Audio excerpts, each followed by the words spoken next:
So first, I see Councilor Carney, Councilor Green, Councilor Hogan, Councilor Bay, Councilor White, Councilor Allen. I don't see Driscoll. Is he Councilor Driscoll in? Okay, I think he's gonna be coming soon. Okay, I also see Deputy Mayor Owen, Hope Council Kristen Smith, Chief Buckner, and Greg Lowe, of course, with the mask on. Hey, Greg. Okay, so here are a few rules if we have members of the public joining us. Of course, this is a committee meeting, so it's for councilors. So there will be no public comments.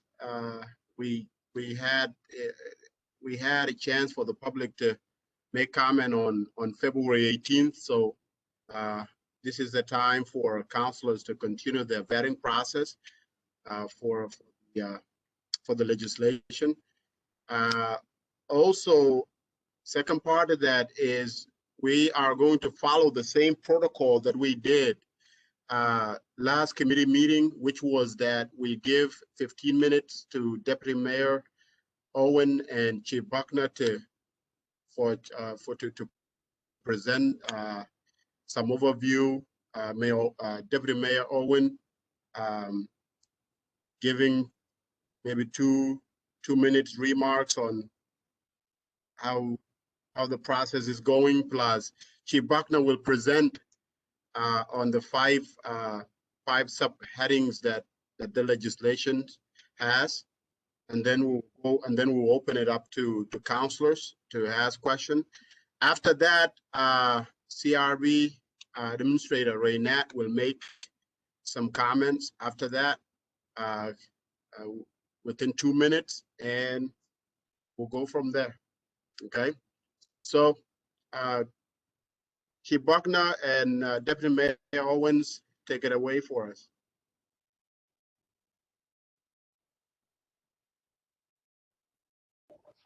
Thank you, Councilman Majoke. So just before we get started, just to give some acknowledgement here, there's a lot of work that's been done to get us to this moment. We certainly thank Deputy Mayor Owens for what you've done with us, being the police department and leading us through this endeavor. The heavy lifting of that with herself and Kristen, Amanda, Sergeant Russin, the 4 deputy chiefs, and Hannah Garrity. I certainly appreciate all of their work. The Common Council, you guys have held our feet to the fire. We've had some tough conversations along the way, but I think we all should feel good about where we are today. And then lastly, the officers. When we look back at the start of the protest period, that for our nation, it started with the killing of George Floyd. We were in police reform before that, but it certainly lit a flame across our country that Syracuse was a part of that. And throughout that protest and now the reform period, I certainly wanted to acknowledge how the officers have carried themselves through this process, and we look forward to our continued progress with this initiative. I'll turn it over to Deputy Mayor Owens now, who's going to kind of give you the overview of the things that you have asked for, Councilman Majoke, and then we'll be prepared to take your questions. Thank you, Chief, and thank you, councilors, Councilor Majoke and the rest of the council. Again, our work on this plan was in response to the calls for police reform around the country and us locally, but specifically to focus on the pillars of the Executive Order 203 issued by the Governor's Office to comprehensively review our current policies, deployment strategies, practices, to develop a plan that would improve those deployment strategies, policies, procedures, et cetera, that would create improvements that would address the particular needs identified by our community, promote community engagement and to foster trust and fairness and legitimacy, and to address any racial biases and disproportionate policing of communities of color. And those were the pillars of the executive order. So our work since the council session and the community forums and the public hearing that was held on the 18th of February has focused on reviewing the comments and the suggestions that were provided by the council as well as our community.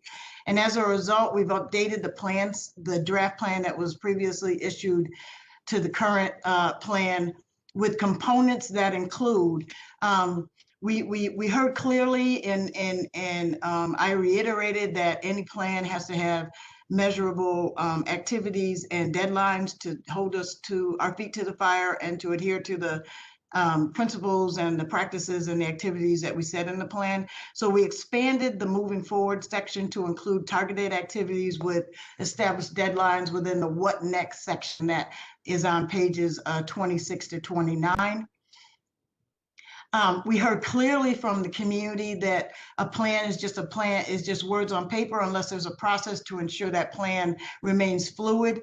So also embedded within this plan is the establishment of an oversight commission, which would be my responsibility to establish and maintain its operation. And you'll find that information on page 10. And it is my responsibility to get that established by April 30th, and then to proceed moving forward with regular meetings and an oversight plan. That committee will consist of myself, and I have asked and had put in there a designee that I would appoint, because frankly, I'm going to need help.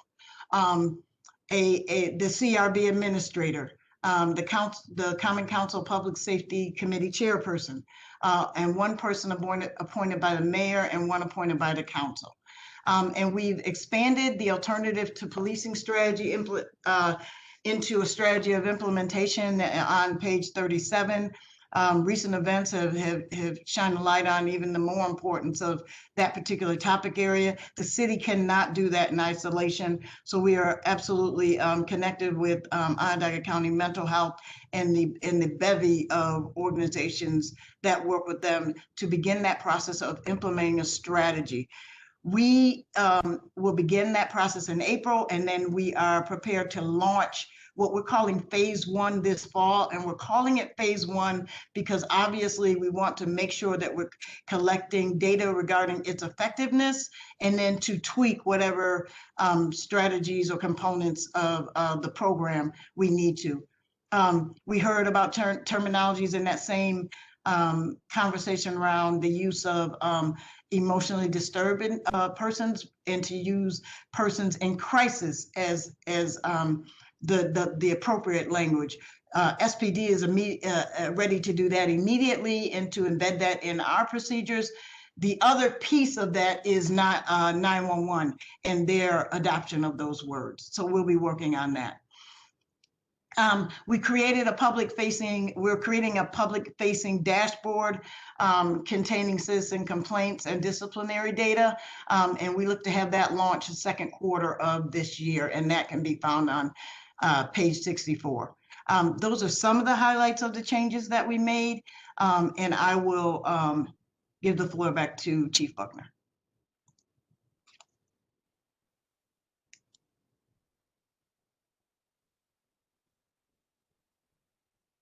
Chief Buckner? I'm muted. Yep. So Councilman Joe, before we go into your questions too, I think it's important that obviously the document that we have, that is understood that this is a living document. We expect flexibility.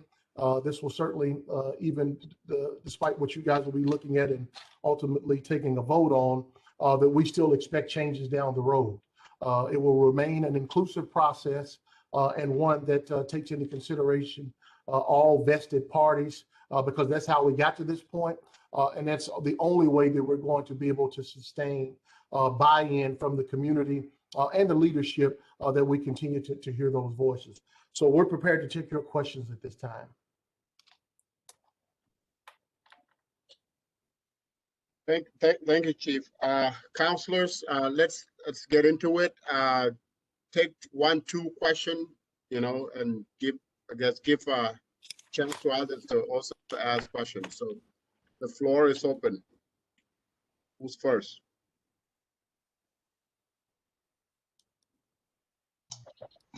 I just have a question. based off of something that Deputy Mayor just mentioned with the Oversight Commission that you're going to put into place. So this is, you guys would, and I know you probably don't have all the plans fleshed out yet, but ideally, this commission would be in charge to make sure that the police department is following all the new rules or regulations. What's the main objective of the Oversight Commission? Just to make sure that they're doing it? I'm sorry, Council, I should have added that. The main focus of the Oversight Committee is to ensure that we are keeping in step with what we've committed to in this plan. We also will be keeping our eyes on, as the Chief just mentioned, next week, there could be a new law that comes through New York State or the federal government or locally that could affect the plan positively or negatively, and to keep our heads around that as well, that if there are any needed additions or changes to the plan, that there is a process by which we're vetting that. Okay. And then you would have, I was trying to write down the names that you had mentioned, but I didn't, maybe I missed or I didn't hear if you, because everybody that you mentioned seems to have a title or a position now. Would there be somebody just from the general public? An individual that is appointed by the council, an individual that is appointed by the mayor. Yeah. Okay. Okay. Thank you. Councilor Majoke, if I may. Yes, Councilor White, please. I do have a number of questions, but I just want to start just by following up with a question that Councilor Allen was asking. And I'm wondering, does the administration expect the Oversight Committee to be the only oversight mechanism involved in policing, or it's funny, we're used for it, and monitoring the implementation of this plan? The ability, the police department and Chief Buckner and the police department are within my portfolio. So I work with the chief all the time. So in even developing this, the executive order, any procedure that or policy implementation or change that the chief wants to do, he walks it through me and the mayor. So that is one reason why my heading this oversight committee I thought made sense, and to be able to follow through. I've been doing it since coming into office, and quite frankly, everybody has a copy of it. And so also to be able to have Renetta on the committee, 2 members of the community as conduits to the larger community, if there is something that they're seeing that is not keeping in line, or we're not keeping in line with what we've said we would do. Okay, thank you. And will it be the practice for the committee to produce like some work product? Will there be reports that will be issued? Say that again, Councilman. Deputy Mayor, you are. Sorry. We think we have this down by now. As Councilor Allen pointed out, I haven't fleshed out everything, but yeah, absolutely, we will have to be able to report back to the community and to the mayor and to the council on the progress that's being made. Certainly. So even though the Councilor Majoke, as it stands right now, will be on the committee, there will be other reports made to the Public Safety Committee, so we'll be able to follow what's going on. That's one reason why I wanted the Public Safety Committee chair on the committee, so that he'll have real-time understanding of what the progress is being. Sure, thank you.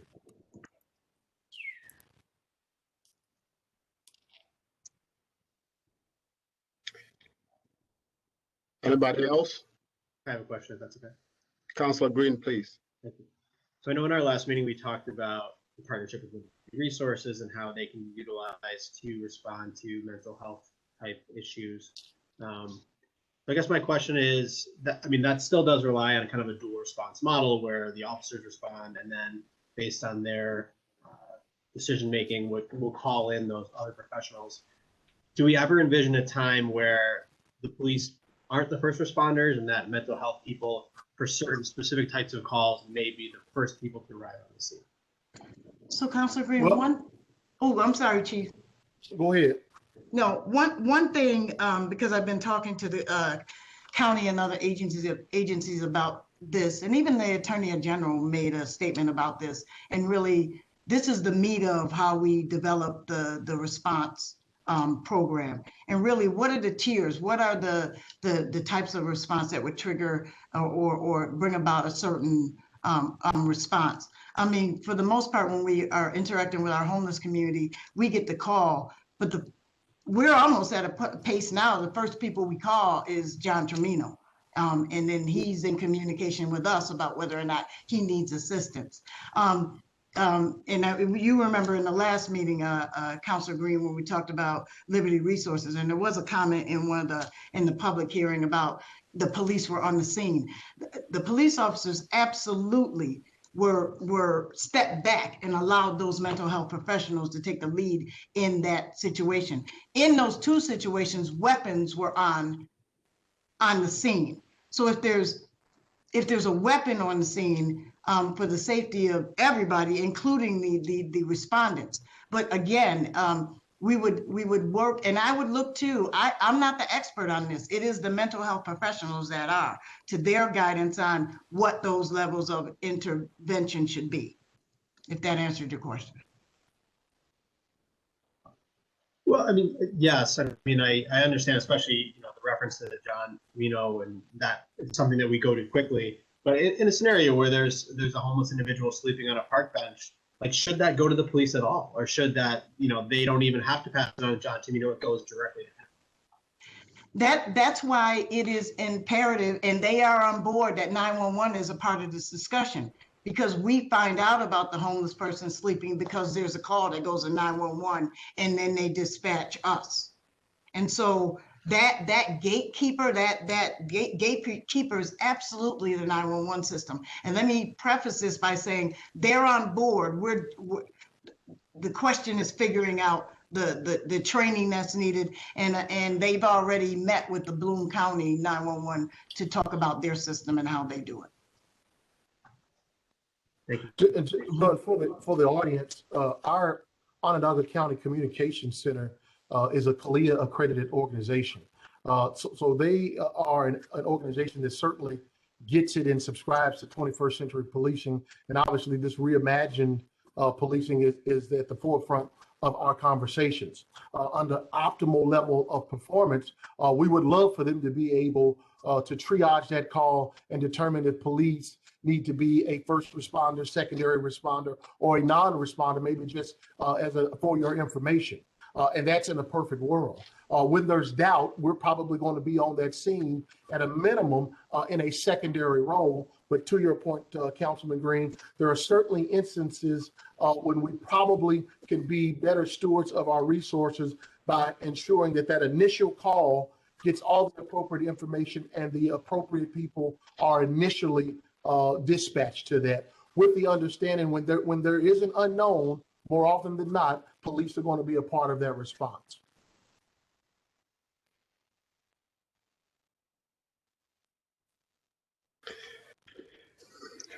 More councilors? Are you all set, If Councilor I Green? may, are you done? Are you finished, Councilor Green? Yes, sir. Okay. Sharon, I just wanted to ask a couple things. How and where can the public see and download the revised report?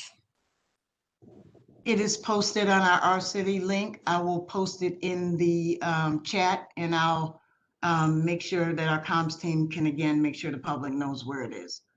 Okay, and then in terms of the timeliness of implementation, given the fact that just with the presentation cards, I mean, they've been turned around twice, and I'm not really sure if we're using them yet. The rest of this, the implementation of the rest of the program, I mean, is this something that the commission will oversee? But how are we going to work that out? So part of the document, when we released the draft, it didn't have that template of specifics and dates to it, because we had to flesh out all of the comments and all the other information. Now on page 26, there's a table that has those activities and the deadlines that we've established for ourselves on that document.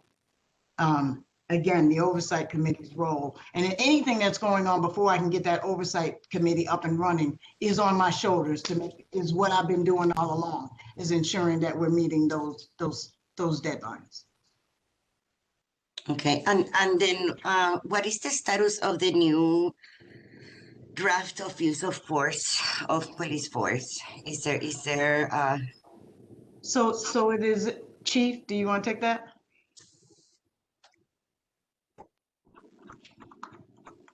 It's in draft form still. uh-huh. You're on mute, Chief. Councilwoman Paniagua, it's in the appendix of this document. And as we finalize this document, all of those policies that have already been written or that have passed through our review process, we will begin populating those on the website as a part of our transparency initiatives. You also asked about specifically about the right to know. We expect to start fully implementing right to know on April the 1st. And you will have your first report of the data that we've collected from the second quarter in the summer of 2021. Okay, thank you. Thank you, Sharon. Yep. More questions? Yes, Councilor Majoke, if I may again. So I just want to follow up on a couple of these issues here. So Chief Buckner, I'm just wondering, so I see that, you said that the draft report, the policy will be included in this plan. I'm wondering, do you know specifically when we can expect it to be implemented and the officers to be fully trained on it?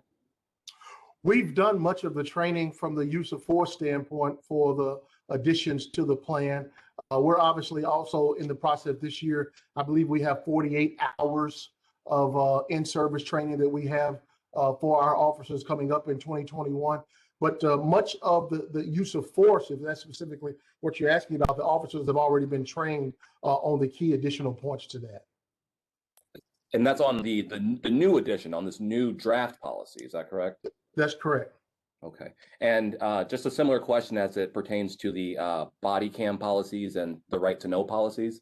When can we expect those to be fully implemented and the officers to be trained on those? Well, the body worn cameras, the officers are out on the street with the body worn cameras. We have a policy and obviously temporary operating procedures in place. Again, once you all have voted on it and said that you're okay with these policies will go into effect officially as it relates to the policy. We're already using body worn cameras, and that is certainly the outline in which we're using the policies that you could actually see. Yeah, can I jump in? I don't know. I have a bad connection here. I don't know if you can hear me. But in the moving forward section that Deputy Mayor Owens mentioned, there's a specific date on those two policy implementations. I'm having computer problems right now, so I can't look them up, but I think it was somewhere around June.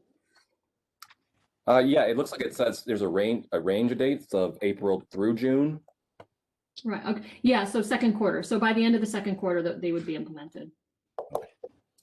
And Chief, moving on, I'm just, considering you say in this document that you want to fully implement the right to know legislation, and I'm wondering what, if anything, is going to be done about the use of the officers' full names on these business cards. What do you mean? What's going to be done about their full name? Well, yeah. So I mean, it's my belief that the legislation requires that the officers use their full names on these identifying cards. It's my understanding that through some dispute with the union, or somehow, I don't know how this issue was raised, that it was then decided that they only need to use their last name. It remains my belief that full names need to be used, and I'm wondering if there's anything that the department is going to do to address that. I would welcome the opportunity for you to send us the language where it clearly states explicitly full name. It doesn't currently, but it can. So thank you very much for answering my question, Chief. Moving forward, looking here, I'm just wondering, there's an issue about officer warrant discipline, and it makes mention of the lawsuit. And I'm wondering, is that the recent suit, the city of Syracuse versus the PBA? Say that question again. I can speak to that. I can speak to that. What's the question? Okay.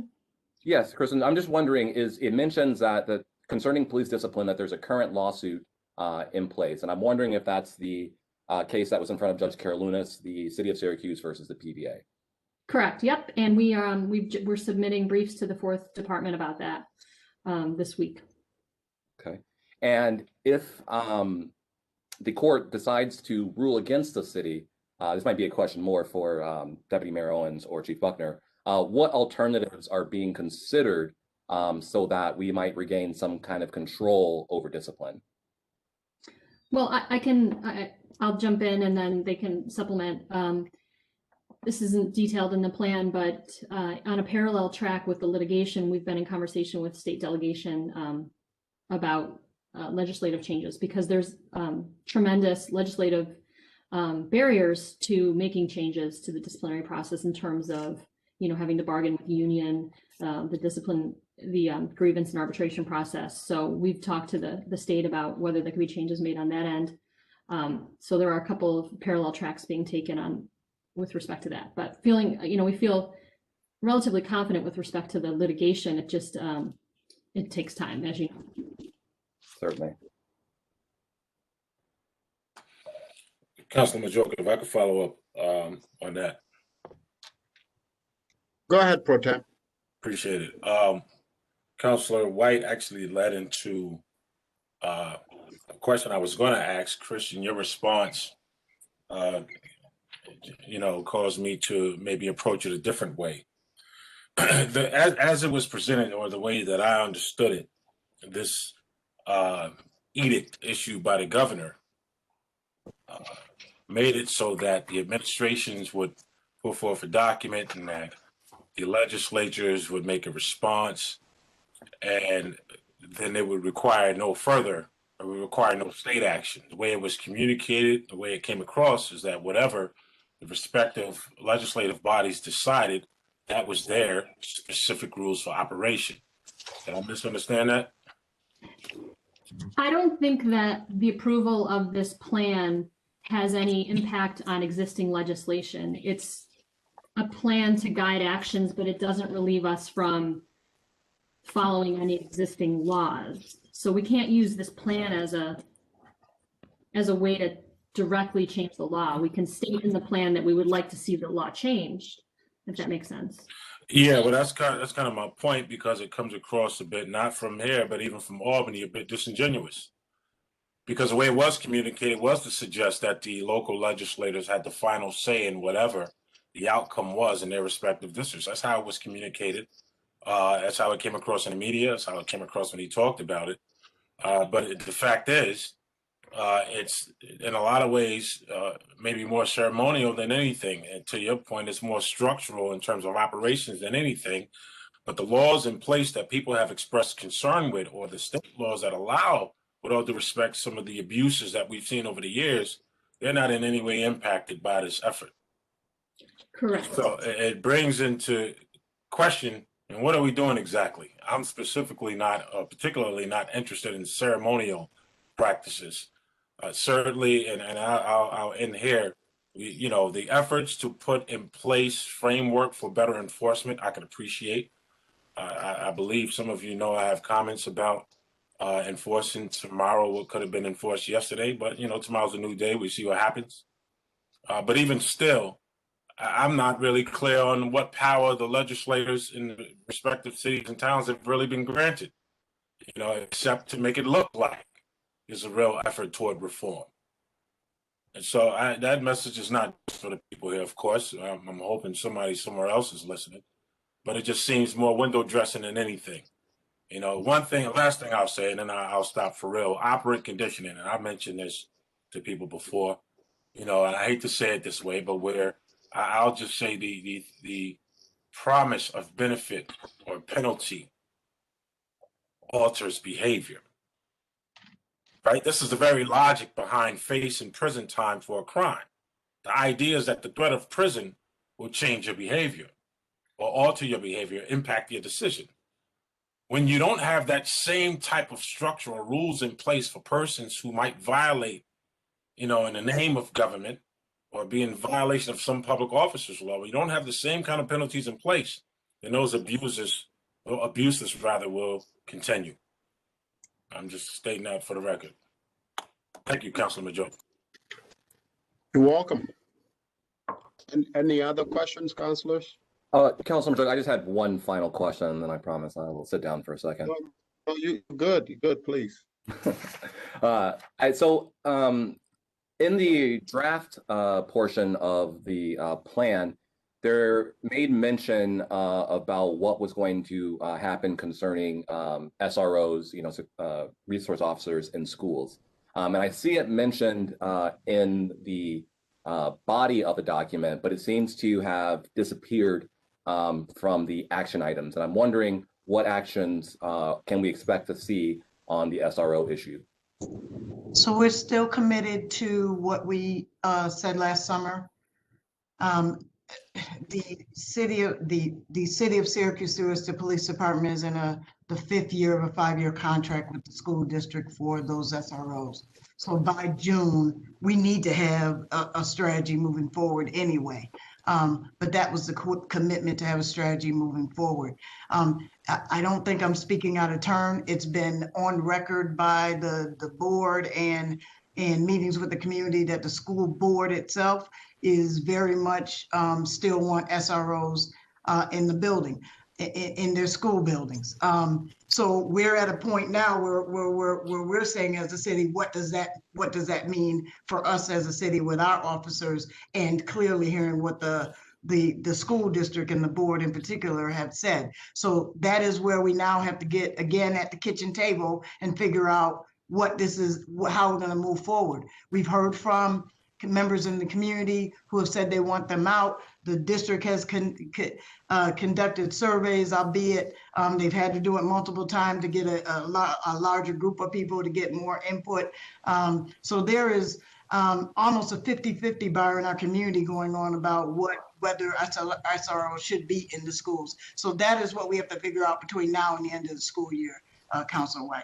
Sure, certainly. And, this is just kind of me editorializing here. But it would seem to me that if that's the split, is that, some people seem to want them and some people seem not to want them, that the hybrid model in which the, SRO, the people are readily available to respond, not necessarily to discipline issues, but to, serious public safety concerns, is probably the avenue that we should be looking at, because that will provide it splits the baby, right? It makes sure that, that the kids are not, being overly criminalized for disciplinary issues, but it also protects the other students, the staffs, and the teachers, should a serious public safety concern arise. Yeah, I've said, and I'll say again in this setting, the bottom line for me is that whatever role our officers play, they should not be there to police behavior, period.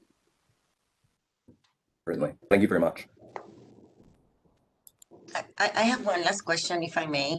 Yeah. If I remember correctly, Deputy Owens, the plan said it would explore the use of violence on demand interpretation app. Has any commitment or timeline been incorporated into the report? I'm sorry, Councilor Paniagua, you said what app? It's the explore the use of violence on demand interpretation application. What page are you on? Right. I don't have it in front of me, but I can send. I could look it up. I don't have it in front of me. We referenced a couple apps that we were implementing. It's one of the apps that you. Rustin, are you familiar with what she's talking about? I believe what the councilwoman is talking about is the Buoyance app. For the language, ma'am? For the language. For the language, Miss Councilwoman Paniagua? That is one. Yes. Okay. Well, the communications already uses that app. We purchased it for police use. Trudell, correct me if I'm wrong, we've done training or we have training coming up for our officers to utilize, but we certainly will be implementing it into our workforce. Is that correct, Trudell? Yeah, that's correct. There's a deadline in the document, and I can't remember what exactly it was. Maybe the end of the summer. It's the second quarter. Second quarter. I'm sorry. Yeah. I apologize. So the second quarter, we've procured the product, and we are currently working on training right now. And I know that I see Barry on here. She was concerned with some of the training. We will be reaching out to establish the proper training for this program. Please understand, we made it the second quarter because we have to train Right to Know right now. So we are concentrating on Right to Know and making sure that gets implemented by the deadline. And then after that, we will be doing voyance. Councilwoman Paniago, you had a second app you were asking about? No, that was the one, Voyance. Yeah. Voice, okay. Any further questions, councilors? So before Raynette jump in to make a statement, I just have one question, Deputy Mayor Owen. So with this oversight plan that we are oversight committee, I would like to see actually some proposal dates as to how when these meeting will happen. And to also see that actually there is some kind of report each quarter that goes out as to what the progress is. Is that possible? Absolutely. One thing that I didn't want to do was to create it without the input of the people who are going to be helping me with the oversight. But I can definitely pull together. I mean, those are the minimum foundational things that would have to happen in order for it to have any teeth. Yeah, and I'm saying that, Deputy Mayor Owen, because I think this is a proposal, this is a plan, right? And as we move forward, part of the process of making this effective is making sure that there's some accountability to ourselves as city officials, right? So being able to propose some dates that, our first meeting would be, say, I saw that you said April 30th. Yeah, I made the commitment to get all the people appointed by April 30th, and then we can just jump right into having initial meetings. Okay. So having those dates just maybe each quarter, and that this quarter, which will go to what Councilor White was asking, that somehow that even if I'm sitting in that meeting, somehow that there's the literature produced that will go out to the rest of the people as to what the progress is. Yeah. Yes, sir. Okay. Councilman Joke, I have one more question, but I wanted to make sure I had the right page number. So are you okay with that? Yes, please. Okay, I think it's actually on page 28. So in the community engagement and relationship building area, you have on here, create a community panel to participate in the police hiring process. Yes, ma'am. So what does that look like as far as hiring? So you would have people from the community kind of volunteer time to go through like resumes, and are they going to be able to sit in on the interview process? And at what point in the hiring process would their input be used? Great question. So the part of our process currently at the end, the last part of that is the chief's panel before as far as interviews are concerned. This meeting will likely be either before or after the chief's panel.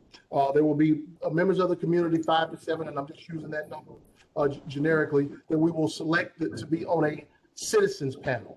The citizens panel will then have their questions from that group, and then they will give me their suggestion on each candidate that comes before them, and then I will consider that in totality of circumstances before we make our final decision as to hire or not hire the individuals, but it will be at the end of the process. Okay, and is this something where they would, the individuals that are on this panel, would they have like term limits? Would it be something where every time you have a new class, you have a different panel, or would it just be the same people once you choose the panel?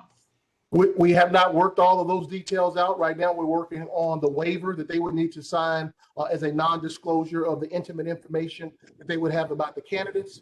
We would certainly do some sort of high-level vetting process to ensure that there's no felony conviction or significant criminal history.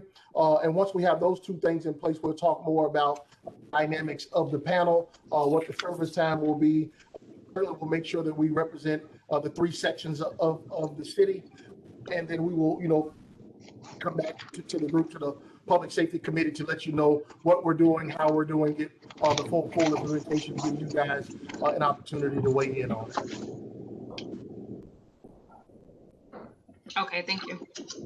And Councilman Majoke, I know I said I was done, but I do have one more question, if I may. Please go ahead. In the transparency section, it talks about a warning under an early intervention system underneath Blue Team. And I'm just wondering if you guys could explain what Blue Team is and what that would mean. Sir, someone was typing while you asked about the early warning system. Yes, Chief. Like, what is it? How does it function? And what can we expect the changes to be? Understood. So currently, we're kind of scanning the universe. CALEA accredited organizations, other organizations in our region and state that have the early warning system, to see what the triggers are. And by triggers, I mean the things that will be in the system that says that you have 6 uses of force in a 12-month period. You've had 5 complaints on you in a 6-month period. You've been tardy for work, or you've had 3 sustained investigations of you from a violation standpoint. Then their notification will be sent to the captain's level of that officer, and then they will investigate what set the trigger off in the system. They'll be responsible for giving us some sort of paperwork as it relates to that. And then we're responsible for saying, okay, does this require us to step in and take action? And action could be some sort of action plan with the individual, sending them to EAP, conducting an investigation in some of the use of force reports that actually triggered the early warning, or it may be that there was a reasonable explanation given for the triggers, that they had 4 accidents within a 12-month period, but 3 of the 4, they were not at fault, but it still triggered it. So there will be an investigation and look into that, but we need to set up what the triggers are for that. And right now we're looking across the country to see what other agencies are doing in this avenue. So if I understand you correctly, it's basically a system that's designed to predict who bad actors might be? Not predict. It's a system that is designed to have us take a look at the officer based upon these thresholds to ensure that there's nothing going on with the officer, to try to prevent something from being more egregious if there is something going on with the officer. I understand. Thank you. And just Counselor White, just you asked, what Blue Team is, and sometimes we fall into the lingo, right? But Blue Team is a software that tracks citizen complaints and uses of force that the department's been using for a while. Got it. Thank you. Further questions? Okay, Raynette? Yes, good evening, and thank you for the opportunity to speak. I just wanted to thank the counselors for asking some poignant questions and touching on some of the aspects that was in my letter that I submitted. The CRB wanted to acknowledge that the city had put the administrator on the Oversight Committee plan, and we appreciate that. But we also wanted to ask about the forward-facing dashboard and ask whether or not that will include CRB recommendations on that dashboard when those cases were reviewed by the CRB. Of course, it should be if it was a citizen complaint, but we want to make sure that the CRB recommendation is included. There was the comment about the blue team. We also want to mention that as well. And instead of just saying that you will evaluate it, we want to make it known that you shall amend those triggers, because as we've seen over the history of the department so far, what systems you had in place have not been working. We also wanted to ask that we be included in the community panel participating in the hiring process of the police officers. Just like the chief said, they have not finalized that, but we ask that the CRB administrator be included in that panel. We are also asking that when you mention in the report that you are seeking changes to police discipline process, we urge that the participation in the CRB process be mandated inclusion into that process. So we're just asking that you look at that again. And we all know the history of the participation between the department into the CRB process. We've made some improvements, but we are not where we need to be. So we want to make sure that we put that back in the forefront of the request. We also just state briefly that we acknowledge the need to revise the process of communicating the conclusion of the investigation to the community, because oftentimes the CRB has been advised that they did not hear from the department as to the outcome of the investigation. So we acknowledge that you see the issue and you plan to figure out a mechanism in order to make sure that the community is aware of that. The final statement would be about acknowledging the effort to expand the Office of Professional Standards report writing, and also that the use of force have an annual report release. We acknowledge the need for that in order to continue to build the trust in the department while showing accountability and transparency. So we acknowledge those things. We sent a letter stating those things to the Public Safety Committee and to the clerk, so you should receive those in communication, but we just appreciate the opportunity to say it forthwith on the record. We appreciate you. Thank you.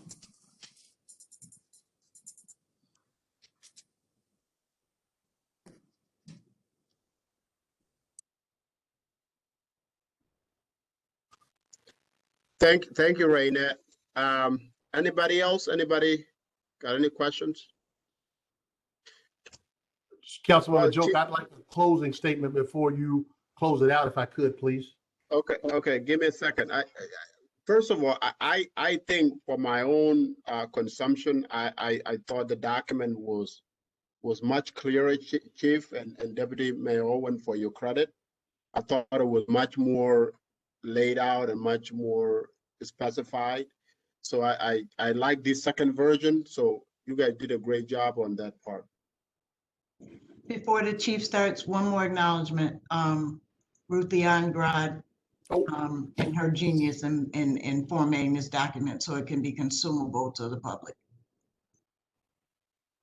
Yeah, and another thing that I thought it might make sense, which I know that you have done part of it in there, is creating like an acronym page, like a page that will contain all acronyms, because I struggle with it's like there's a part where I get deep into it and then I forgot what the acronym was.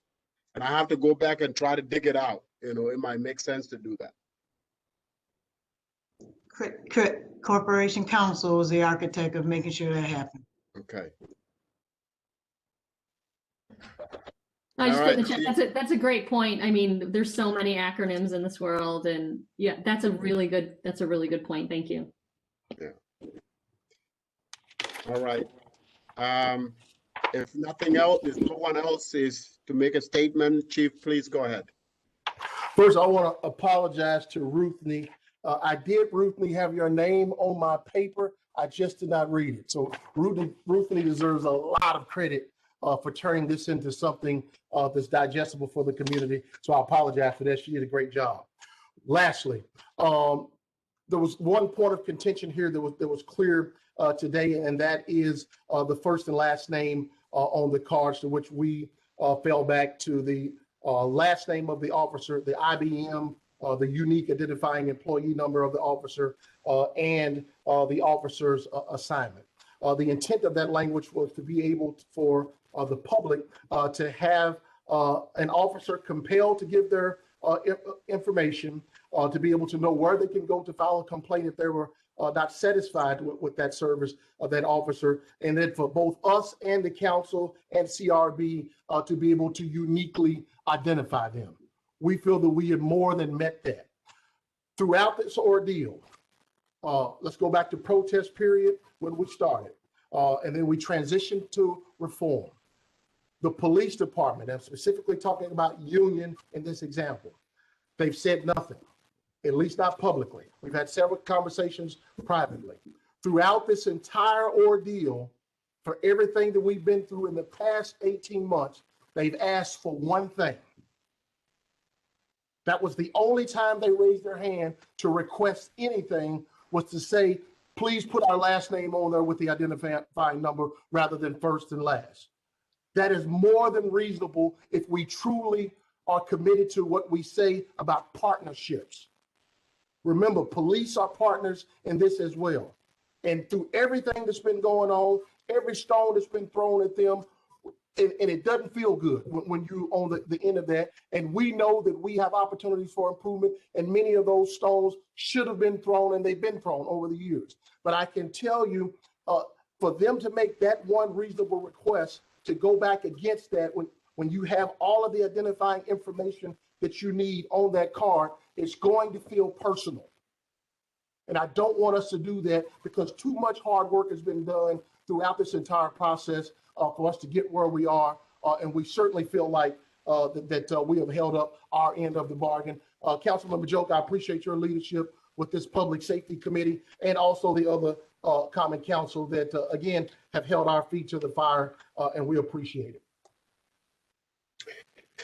You are welcome, Chief. Now, is there anybody else among the councilors that want to make a statement or ask a final question? With all of that, I want to thank you, Chief, Deputy Mayor Owen, Co-Counsel Kristen Smith, and all my fellow councilors, Raynette, and everyone that came today. Thank you so much for coming. Have a great afternoon and the rest of your night. Thank you. Take care.